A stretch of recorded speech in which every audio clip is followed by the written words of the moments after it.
Welcome to my channel. I'm Scott, and in this video I am going to walk you through the process of valuing 2/6's stock by analyzing their financial statements and dissecting their financial ratios so we can determine if it's a buy or a sell. 2/6 is a manufacturer of optical materials and semiconductors. The company is headquartered in Saxonburg, Pennsylvania, and was founded in 1971. It went public in 1987 and currently trades on the NASDAQ.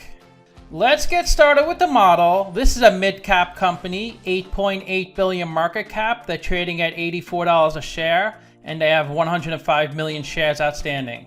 Let's look at the financials. The way you value a company is you estimate the free cash flows into the future, and then you discount those numbers back to today's value. That's what we're doing in this video. And free cash flow is cash flow from operations minus capital expenditures. They're doing a great job at growing their free cash flow, 8 million up to 41 million, up to 160, and now it's at $460 million. Net income is the profit and loss on the income statement. It's revenue minus expenses. That grows from 88 million to 191 million. They did have negative net income in 2020. Revenue is the sales for the company. That grew a lot from 2019 to 2020. Then they jumped up another $500 million in the trailing 12 months. This is the company's income statement. The top line is the revenue, the sales. Below that is the cost of revenue. These are the expenses directly related to generating the revenue. The difference between those two numbers is their gross profit. That's been growing each year. Below that is operating expenses, then operating income. And they have a lot of operating income relative to prior years. Below that is the interest they pay in their debt. That's been growing also quite a bit from 18 million to 86 million. Then below that is other income and expenses. This is usually impairments or other non-operational gains and losses. Then you have your pre-tax income, then your taxes. They have their highest net income in the trailing 12 months. The reason they have negative net income in 2020 was their high operating expenses. They had really low operating income that year. This is the company's statement of cash flows. The top line is operating cash flow. That's how much cash the company generates from its operational business. Then you have capital expenditures, which are investments in property, plant, and equipment. That's pretty steady each year, between $130 and $150 million. Operating cash flow minus CapEx gives you your free cash flow. And free cash flow is the cash that's remaining to grow the business, pay down debt, or buy back stock. The company bought back $50 million of stock in 2018. When a company buys back stock, this decreases the shares outstanding, making your shares more valuable. They added a good amount of debt in 2018, 19, and 20. They added over 100 million in 2018. And they added over 1 billion in 2020. If a company generates positive free cash flow and adds a lot of debt, that's usually because they're trying to acquire another company. And since this company does not pay a dividend, that's the most likely scenario. But they did pay down a lot of debt in the trailing 12 months, almost 900 million. The most important part of any business is their operating cash flow. If you cannot generate positive operating cash flow, you don't have much of a business. And this company's been generating positive and growing operating cash flow, up to $600 million. You could think of operating cash flow as net income converted to cash. Net income is their accounting profit and loss. It's not actual cash. And the way you calculate operating cash flow, you start with net income, then you have to add or subtract the non-cash items on the income statement. You have to add back 240 million of depreciation, 72 million of stock-based compensation. So even though they reported a $190 million profit, they actually generated $600 million of cash flow. When looking at that 2020 net income, you may think the company's struggling because it's negative, but they actually generated $300 million of cash flow. That's why I prefer to look at operating cash flow as opposed to net income. I feel that's a better indicator of a company's financial health. Let's look at the capital structure. 3.2 billion of equity, 1.6 billion of debt. They're 67% equity, 33% debt. Their net debt is 770 million. Net debt is debt minus cash. Their WACC is 8.6%, and that's a discount rate we're going to apply to the future cash flows. We estimated 4 years of future free cash flows. We also estimated a terminal value, which is all cash flows past year 4, that's $16 billion.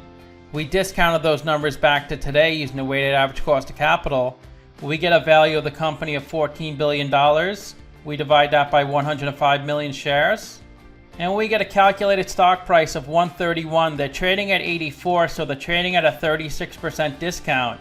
It's a buy according to the model. Simply Wall Street is at 111. They're also saying the stock is undervalued, just not as much as me. The stock was pretty flat for a few years, but the stock has more than doubled in the past few months. So if you bought it just 3-4 months ago, you would have a really great return. This company has a beta of 1.57, so the stock moves 1.5 times the market. And the stock has gone up 174% in the past 52 weeks, while the S&P 500 went up 17%. The 52-week low was 19, the high was 100. And the stock is trading above its 200-day moving average, but below its 50-day moving average. About 1.5 million shares are traded each day on this stock, and of the 105 million shares outstanding, 103 million are on float. All the shares are held by institutions, and 12% of the shares on float are shorted. They have a pretty high short percentage. If you invested $10,000 into this company 10 years ago, you would have been in the red for about 5 years, but if you held on, you would have more than tripled your money at $33,000 today. That's a 13% annual return.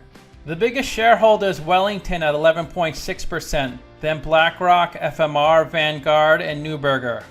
Let's look at the financial ratios. The average PE in the market's 9, the median is 14. PE is stock price over earnings per share. To calculate earnings per share, that's net income over shares outstanding. They have a 46 PE, so investors are paying $46 for $1 of earnings. Price to sales is stock price over sales per share. They're at 3.1. They have a good price to sales ratio. Price to book is stock price over book value per share. They're at 2.7. And the way you calculate book value per share, it's equity over shares outstanding. Equity is assets minus liabilities in the balance sheet, and they have $3.2 billion of equity, $1.2 billion of tangible equity, since they have $2 billion of intangibles on their balance sheet. Interest coverage ratio is EBIT over interest expense. They can cover their interest payments 4 times. ROE is net income over equity. They're at 6%, which is between the median and average. Current ratio is current assets over current liabilities. They have a really high current ratio. And their current assets are $800 million of cash, $600 million of receivables, and $700 million of inventory. The company does seem to be well capitalized. They generated $500 million of free cash flow, and they have $1.5 billion of working capital.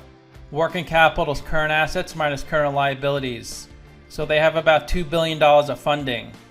The best way to look at ratios to compare them to similar companies, I've done videos of 3 other companies in the same industry as 2.6. And if 2.6 has a number in red, they're worse than the average. If they have a number in green, they're better than the average. They have the worst PE on this list. They're better than average in price to sales. They have the best price to book and the highest current ratio. They have the worst ROE. They're a little worse in debt than the average. And they're smaller than the average in market cap. They're 8.8 billion, average is 14 billion. So to summarize, I have them trading at a 36% discount. They're growing at a really fast pace. If they can keep this up, they can be a really big company one day. I ranked their free cash flows 9 out of 10. It grew from 8 million to $500 million. I ranked their revenue 8 out of 10. That's also growing really nicely. And I ranked their ratios 5 out of 10. So let me know what you think. Give this video a like, subscribe, or comment below. Also, if you'd like to get a custom valuation or just support the channel, you can become a member by clicking on the link in the description below. Thanks for watching.